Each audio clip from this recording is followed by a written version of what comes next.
Hello everybody, Rich Mixed here, and welcome to another video. So today, I am talking about Coraline, a movie I recently rewatched and fell in love with. So yeah, pretty much. Yeah, I thought I would talk about this movie based on a book, mind you.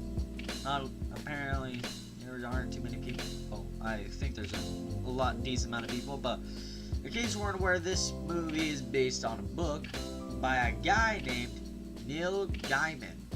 Probably butchered the last name, I don't care. Either way, the book is amazing, the movie's amazing. If you haven't seen it, it's on Netflix right now. Go watch it. Okay? Because I'm going to be spoiling things in this video about it. So just spoiler warning right there, just so you know. And so let's get on with the video. So now with the spoiler warnings out, let's real quickly run out a quick refresher of what the plot's about. Okay, so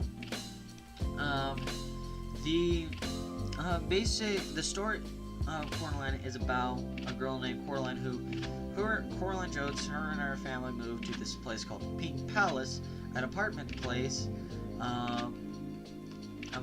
Basically a bunch of apartments, and her life in general is just pretty boring and dull, and she discovers this other world where there's another mother who's trying to lure her to stay there, but as time goes on, she discovers another truth.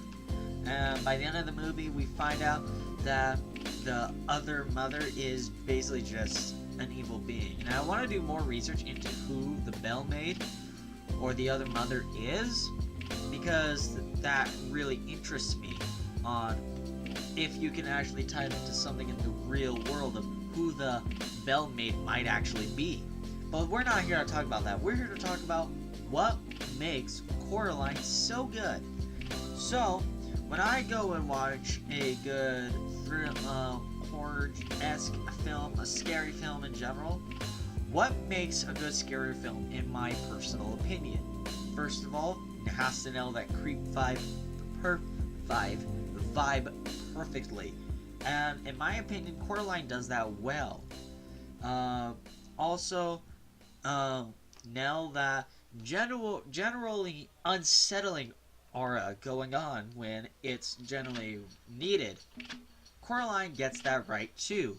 It gets most scenes right, and it hits a lot of points perfectly, and the plot progression and the story is really good. Now, the problem I see with a lot of horror films these days is it's all about jump scares, but there isn't really too much character development. We really don't have too many reasons to care about these characters. So when a movie or book comes along that is of this dark fantasy, because that's the genre of the book, and I guess that can be attributed to the movie, I guess, but whatever. But we can, like, invest ourselves in these characters, but still feel uneasy and get scared at the same time. I feel that's what makes a good horror film, and Coraline does everything perfectly. It nails all the vibes amazingly well. It's a well-paced film. It doesn't feel like it's too slow in parts. It doesn't feel like it's moving too fast. I feel like it's a really good and well-made movie. And considering the fact that it was originally going to be live action, I feel like that would have been a lot more freaky in a lot of sense. As even the director and the author both say if it were a live action film, the movie would probably be a lot more scary and a lot more unnerving for both adults and children. And the movie's PG, and it's still unnerving. And so I really think it's really cool how the movie does everything. In my opinion, it's a great movie. It's a great example of what a great and well-made movie of that genre should look like and how it should be done. Because if an overall movie has a good plot and good character, which Coraline definitely has that, it's a good movie all around. And overall, other things that make it good are the little bits of foreshadowing, like the themes with insects and spider webs and stuff like that you see from the very beginning, like in the opening credit sequences and stuff like that, all leading up, foreshadowing to the end of the film when we find out that the Bellmaid is spider-like.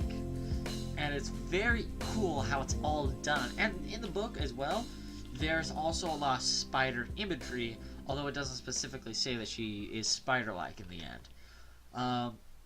And if you haven't read the book, read it, listen to it, whatever you want, go check it out. I guarantee if you are a fan of the movie, you will like this book a lot. Even if you aren't, just go check the book out. It's a well-written book, and it's a very good book. And it's definitely worth your time. But overall, I really like a lot of things. I also, something else I should mention real quick though, a couple of more things that I'm gonna mention real quick before I end this video, but that I liked about this whole that I liked about the video is not the video, the movie. About the movie is how it took lines directly from the book to the movie, and I love how it was really cool. And even though characters like YB weren't in the book, I still felt they did their role perfectly. And in case you aren't aware, the reason YB was created for the movie is due to the fact that in the book that she does have a lot of she does talk to herself a lot. So to avoid that, they gave her a character to bounce off of, and I think they nailed it perfectly. Now, obviously, making an exact movie version, movie version of the book has never been an easy process, and generally they aren't good. But I think this is an example of a good adaptation of a book. It makes enough changes where it's fresh enough that you can go into it, watch it, and have a different experience, but still watch it and be a fan of the book and the movie as well. It's not like a thing where like you're only a fan of the movies or a fan of the books because they're so different. Yes, there are differences, but overall this is like a really well-made movie. The voice acting is done well, the music's great, and a lot of other things in this movie are absolutely amazing. I absolutely love Coraline, what it is, a lot of the stuff that happens in it, and I plan to make more videos discussing Coraline and other stuff like that, especially talking about the Bellmaid, as the Bellmaid fascinates me a lot.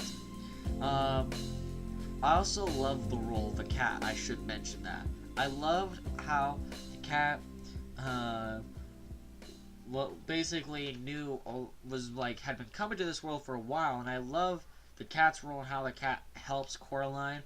And one of my favorite lines from the book and the movie is, "I don't like rats at the best of times."